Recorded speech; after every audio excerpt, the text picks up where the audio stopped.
अगर आपको ये कहानी पसंद आए तो आप इस वीडियो को लाइक करें।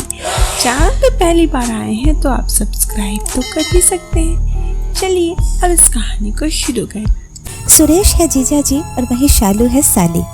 सुरेश की शादी दीपा से होती है और राजी खुशी दीपा विदा हो जाती है अपने ससुराल। सुरेश दीपा को लेकर बेंगलोर चला जाता है, जबकि दीपा का मायके दिल्ली था। दिल्ली में दीपा की छोटी बहन सालू, एक छोटा भाई शनि और मम्मी और पापा सभी रहते थे। अब तो दीपा विदा हो गई और सुरेश के साथ चली गई है। सुरेश बेंगलोर में जॉब करता है और दीपा के साथ अकेले एक अच्छा सा बड़ा फ्लैट लेकर रहता है। फ्लैट अपना हो गया है, इंस्टॉलमेंट पेमेंट कर रहा है उसका। कुछ दिनों के बाद ही दीपा खुशखबरी सुना देती है। दीपा की जब पाँव भारी हो जाते हैं तो उसकी तबीयत खराब हो जाती है। डॉक्टर कहती है पहले 3 महीने तुम्हें बहुत प्रिकॉशन लेकर चलना है दीपा, अपना बेहद ख्याल रखना है। तुम्हें उल्टियाँ भी होगी, इसीलिए कोशिश करना कि कम खाना और बहुत सोच समझ कर खाना। दीपा अब अपना काफ़ी ख्याल रखने लगी है, लेकिन दीपा को रसोई में बिल्कुल नहीं जाया जाता। जैसे ही दाल या चावल बनाने के लिए दीपा रसोई में जाती है, उसे उल्टियाँ होने लगती हैं। सुरेश से ये देखा नहीं जा रहा। दीपा क्या करूँ, तुम्हें मायके पहुंचा दूँ क्या? दीपा कहती है मायके जाकर मुझे भरपूर आराम नहीं मिलेगा। वहाँ हमारा छोटा सा क्वार्टर है जहाँ भाई बहन मम्मी पापा सभी हैं और सिर्फ 2 बिस्तर हैं। 2 बिस्तर पर 4 लोग किसी तरह सोते हैं। अभी मैं वहाँ जाऊँगी तो मुझे अलग से रूम नहीं मिल पाएगा। मैं यहाँ बहुत सुख सुविधा में रह रही हूँ, इसीलिए मैं नहीं जाना चाहती। सुरेश लेकिन जितनी हो सके मदद करता था दीपा का और सब काम निपटा कर ही दफ्तर जाता था। लेकिन सुरेश भी बहुत थक जाता था। जब दफ्तर से आता था तो दीपा 1 कप चाय भी बनाकर नहीं दे पा रही थी। उसकी तबीयत और ख़राब होती जा रही थी, खास करके पहले 3 महीने। फिर देखते देखते दीपा की तबीयत अच्छी हो जाती है और चौथा महीना चढ़ जाता है। 2-3 महीने तो अच्छे से गुजर जाते हैं, लेकिन जब 7वां महीना चढ़ता है दीपा का, फिर हालत ख़राब होने लगती है। अब तो सुरेश कहता है कि नहीं, या तो तुम मायके जाओ या फिर मायके से किसी को बुला लो, क्योंकि सुरेश के माता पिता बहुत बुजुर्ग हैं, वो गाँव में रहते हैं। दीपा कहती है ठीक है, अगर ऐसी बात है तो मैं माँ से बात करती हूँ। अगर माँ आ जाती या छोटी बहन सालू आ जाती तो बहुत अच्छा रहता। सुरेश ही अपनी सासू माँ को फ़ोन करता है और सारी बातें बताता है। सासू माँ कहती है देखिए बेटा, मैं तो नहीं आ सकूँगी क्योंकि आपके ससुर जी की तबीयत ठीक नहीं रहती है, मैं ही उनका ख्याल रखती हूँ। लेकिन सालू फ्री है, सालू की परीक्षाएं भी खत्म हो गई हैं और लगभग 3-4 महीने तक अभी कॉलेज भी नहीं खुलने वाला। आप इन्हें ले जाइए। सालू रहेगी तो अपनी दीदी का ख्याल भी रखेगी, आपके घर का काम भी कर देगी और फिर बच्चा हो जाएगा सब कुछ अच्छे से। उसके बाद हम सालू को ले आएंगे। सुरेश बहुत खुश हो जाता है और सासू माँ से कहता है मैं कल ही आ रहा हूँ सालू मैडम को लाने के लिए।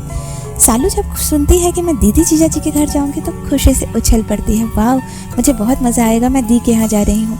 सालू अपने ज़रूरत भर के कपड़े और कुछ सामान ले लेती है और पैक कर लेती है।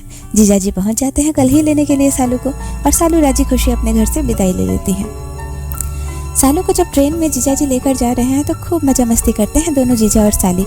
जो भी खाने के लिए बिकने के लिए आता है, सालू कहती है जीजू मुझे ये खाना है, जीजू मुझे वो लेना है। जीजा जी साली की हर फरमाइश पूरी करते हैं और अपने घर खुशी खुशी लेकर चले जाते हैं। सालू जब वहाँ पहुँचती है तो दीपा दीदी से मिलकर बहुत खुश होती है। दोनों गले लग जाती है और कहती है दीपा दीदी को कि अब आपको कुछ भी सोचने की ज़रूरत नहीं है। आज के बाद आप ना एक भी काम करेंगी ना रसोई में जाएंगी। जो भी ऑर्डर करना है बस आप मुझे आवाज़ दीजिएगा, मैं सब कर दूँगी।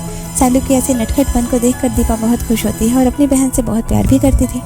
सालू दीपा का बेहद ख्याल रखने लगती है, लेकिन अब दीपा की तबीयत खराब होती जा रही है। 9वां महीना चढ़ गया और दीपा ज़्यादा करके लेटी रहती है या सोई ही रहती है।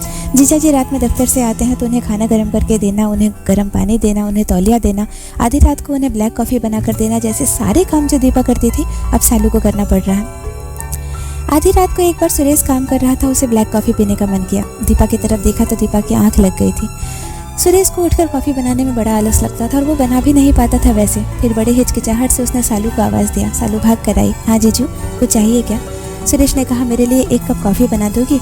सालू ने कहा हाँ बना दूंगी, इसमें कौन सी बड़ी बात है। सालू जाकर कॉफ़ी बना देती है। उतनी रात को सालू को आवाज़ देकर कॉफ़ी बनवाना सुरेश को उतना अच्छा लगता नहीं।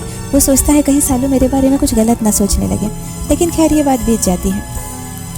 कुछ दिनों के बाद सालू एक दिन छत पर अकेले बैठी रहती है। सुरेश की नज़र जाती है सालू कब से छत पर अकेले बैठी है। दीपा की तरफ देखता है, दीपा की आंख लग गई है, वो तो गहरी नींद में सो रही है। तभी सुरेश दबे पैरों से छत पर जाता है। अचानक वहाँ सालू को देखता है। सालू से कहता है क्यों साली साहिबा, नींद नहीं आ रही क्या? अकेले क्यों बैठी हैं? सालू हिचकिचा जाती है, लेकिन फिर कहती है जीजू बैठिए ना, कुछ बात है आपको बताना चाहती हूँ। सुरेश सालू के काफ़ी नज़दीक बैठता है और कहता है बताइए, आपके दिल में जो भी बातें हैं मुझे बताइए, मैं आपकी समस्या हल कर दूंगा। सालू कहती है जीजा जी मुझे एक लड़के से प्यार है, उसका नाम शनि है और मैं और वो एक ही कॉलेज में पढ़ते थे।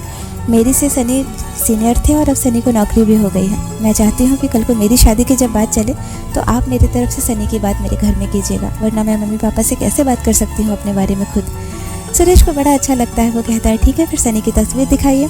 सालू फटाफट अपने मोबाइल में ही सनी की तस्वीर दिखाती है और सुरेश को बहुत अच्छा लगता है। वो कहते हैं बस आपने मेरी इतनी मदद की है साली साहिबा, तो फिर आपकी हेल्प मैं भी करूँगा। देखते देखते दीपा को बच्चा हो जाता है। दीपा को बच्चा होता है तो सालू को तो जैसे एक खिलौना मिल जाता है। सारा दिन बच्चे की देख रेख करती है, उसकी सुसु पोटी तक भी साफ करती है। फिर बाद में दीपा की मम्मी पापा भी आ जाते हैं और सुरेश के मम्मी पापा भी आ जाते हैं। बच्चे के साथ सब लोग पूरा 1 महीना बिताते हैं और 1 महीने के बाद सुरेश के मम्मी पापा वापस से गाँव चले जाते हैं। अब दीपा के मम्मी पापा के जाने की बारी आती है तो वो सालू से कहते हैं कि चलो तुम भी हमारे साथ चलो, अब दीपा संभल गई है, बच्चा भी अब 1.5 महीने का हो गया है तो दीपा संभाल लेगी। सालू अपने जीजा जी की तरफ देखती है। जीजा जी पुराना प्रॉमिस किया हुआ वादा भूलना नहीं। जीजा जी कहते हैं नहीं मैं नहीं भूलूंगा, अभी आप जाइए, मैं बाद में आकर बात कर लूँगा। बाद में सुरेश अपने ससुराल जाते हैं। जब दीपा और बच्चे को लेकर तो मौका देखकर अपने सास ससुर से शालू और सनी की बात करते हैं। सास ससुर हैरान रह जाते हैं, हमारी बेटी ने हमें अपने दिल की बात नहीं बताई और बताई भी तो अपने जीजा जी की। वाह रे जीजा साली का प्यार। सालू हंसने लगती है और जीजा जी को इशारे करती है। जीजा जी सब कुछ बात को संभाल लेने का प्रॉमिस करते हैं सालू से और सालू और सनी के रिश्ते की बात छेड़ देते हैं। बाद में मम्मी पापा सनी के घर जाते हैं और ये रिश्ता फाइनली तय हो जाता है। आज शालू की भी शादी हो गई है सनी से और वो भी विदा हो गई है, लेकिन सालू हमेशा फ़ोन करके जीजा जी से कहती है जीजू थैंक यू सो मच, अगर आपने बात नहीं की होती तो आज मुझे मेरा फर्स्ट लव नहीं मिलता। जीजा जी कहते हैं साली साहिबा आप तो मेरी आधी घरवाली हैं, भला आपकी बात मैं ना मानूं, ऐसा हो सकता है क्या। दोनों जीजा साली फ़ोन पर ही हंसने लगते हैं। दीपा जब भी देखती है अपने पति को सालू के साथ इस तरह हंसते मजाक करते तो उसे बहुत अच्छा लगता है, क्योंकि सुरेश कभी भी सालू को अपनी साली नहीं अपनी छोटी बहन समझता था और ये बात वो ट्रेन में उसे अपने घर ले जाते वक्त भी बता दिया था कि मुझे तुम अपना जीजा जी नहीं अपना बड़ा भाई समझना और जो कुछ बात दिल में हो मुझसे बेझिझक कहना और कभी मुझसे शर्माना नहीं। सालू भी जब याद करती है अपने जीजा जी को तो उनके लिए बड़ा आदर भाव रखती है मन में और बहुत खुश होती है। जीजा जी हो तो ऐसे, वहीं सुरेश कहते हैं साली हो तो ऐसी। मेरी कहानियाँ पसंद आए तो चैनल को सब्सक्राइब ज़रूर कीजिए।